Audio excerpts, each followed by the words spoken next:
teman-teman, kembali lagi bersama kami.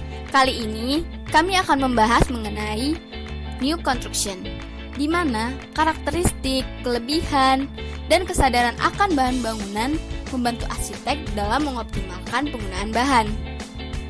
Pemilihan material bangunan dalam perancangan arsitektural mencakup banyak pertimbangan, antara lain kondisi fisik atau tampilan visual dan kinerja material, pertimbangan faktor lingkungan, pemasangan, dan perawatannya.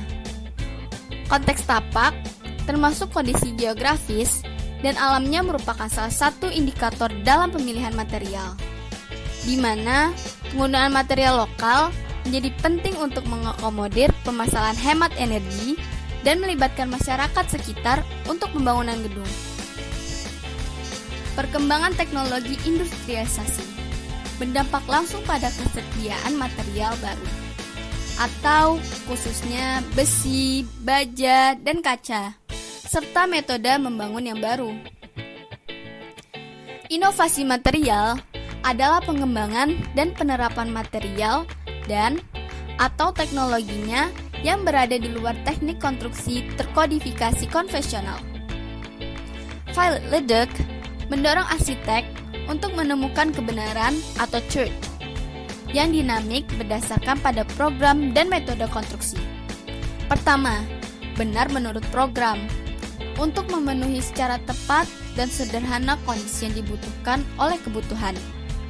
Kedua, benar menurut metode konstruksi, ialah sesuai dengan bahan menurut kualitas dan sifat. Teknologi memasuki ranah arsitektur dengan cukup lambat.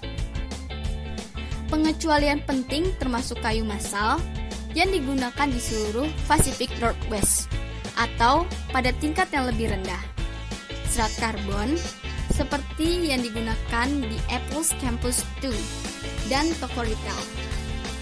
Bahan-bahan ini tampaknya menawarkan bentuk dan pengalaman arsitektur baru yang mencolok, meningkatkan efisiensi konstruksi, dan mengurangi dampak lingkungan. Bahan bangunan pada masa lampau umumnya menggunakan bahan alam seperti kayu, bambu, dan bahan tanah lainnya sesuai dengan potensi alam di mana bangunan itu dibangun. Berdasarkan permasalahan lingkungan, penggunaan kayu solid untuk bahan bangunan saat ini berkurang. Pemanfaatan kayu olahan semakin menjadi solusi pemanfaatan limbah kayu untuk konstruksi bangunan. Kayu laminasi misalnya, terus dikembangkan agar bentuk bangunan menjadi lebih fleksibel, ringan, lebih kecil, tetapi lebih kuat dengan modifikasi bahan, pelekat, dan sistem konstruksinya. Perkembangan teknologi industri memunculkan material baja yang kemudian banyak digunakan karena kemampuannya untuk membuat bangunan bentang lebar. Sejak pertemuan baja, setiap kota berlomba-lomba untuk membuat gedung tertinggi dan teknologi terkini. Munculnya material beton kemudian memungkinkan adanya desain bentuk organik untuk suatu arsitektur. Dalam desain arsitektur, struktur bangunan sering diekspos dan memiliki nilai estetika. Material kaca dan plastik kemudian dikembangkan dari yang semula hanya digunakan untuk aksesoris bangunan, kemudian menjadi elemen utama dalam arsitektur. Dalam perkembangannya saat ini, bahan dasar tersebut dicampuri dengan zat adiktif untuk meningkatkan kekuatan dan daya tahannya. Tekstur, warna, corak, dan ukuran material permukaan akan membentuk citra ruangan yang disesuaikan dengan konsep desain bangunan. Munculnya material baru tentu bertujuan untuk menyempurnakan satu atau beberapa aspek dari desain material sebelumnya. Material bangunan inovatif yang muncul juga berpotensi untuk menghadirkan tren baru dalam desain arsitektur. Video ini akan dijelaskan sekilas tentang bangunan yang mengaplikasikan new construction berdasarkan pada penelitian literatur tentang tren bahan dan konstruksi inovatif yang diterapkan pada bangunan-bangunan 15 tahun yang lalu. Bahan yang dikumpulkan diklasifikasikan menjadi bahan untuk komponen struktural dan bahan untuk komponen arsitektural. Klasifikasi bahan bangunan berdasarkan bahan bakunya secara umum dapat dibedakan menjadi bahan logam, non-logam, dan komposit. Bahan logam termasuk logam besi, yaitu besi, baja, dan bahan non-besi seperti aluminium, tembaga, seng, dan bahan lainnya. Serta bahan non-logam yang meliputi bahan organik seperti kayu, triplek, bambu, dan bahan anorganik seperti semen, pasir, batu bata, ubin, kaca, plastik, dan bahan sintetis lainnya.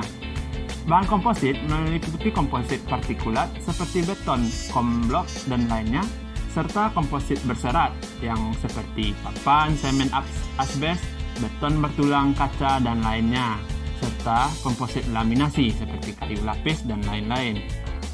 Baik, pada contoh pertama, yaitu Parc de la Villette oleh Bernard Sukhumi.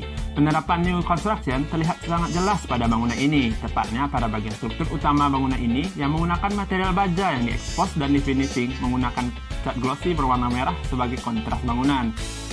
Pada contoh selanjutnya, yaitu ada Alesia Museum yang dirancang oleh Bernard Sukhumi.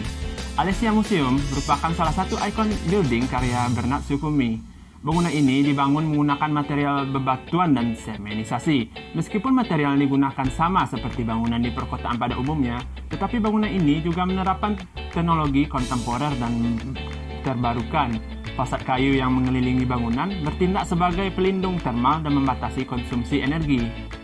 Untuk membuat struktur beton, penggunaan pengikat dinding digunakan pada dinding dan pilar. Pada bagian struktur rem internal, proses dilakukan dengan cara dibentuk menggunakan beton tulang pada cetakan kayu. Dan terakhir ada The Jerkin oleh Forster and Partner. Berada di 13th Street Mary X, bangunan yang lebih dikenal dengan sebutan The Jerkin ini merupakan salah satu bangunan ikonik yang berada di kota London dan merupakan karya Forster and Partner. Bagian fasad bangunan ini dilapisi oleh curtain wall yang menggabungkan dua sistem.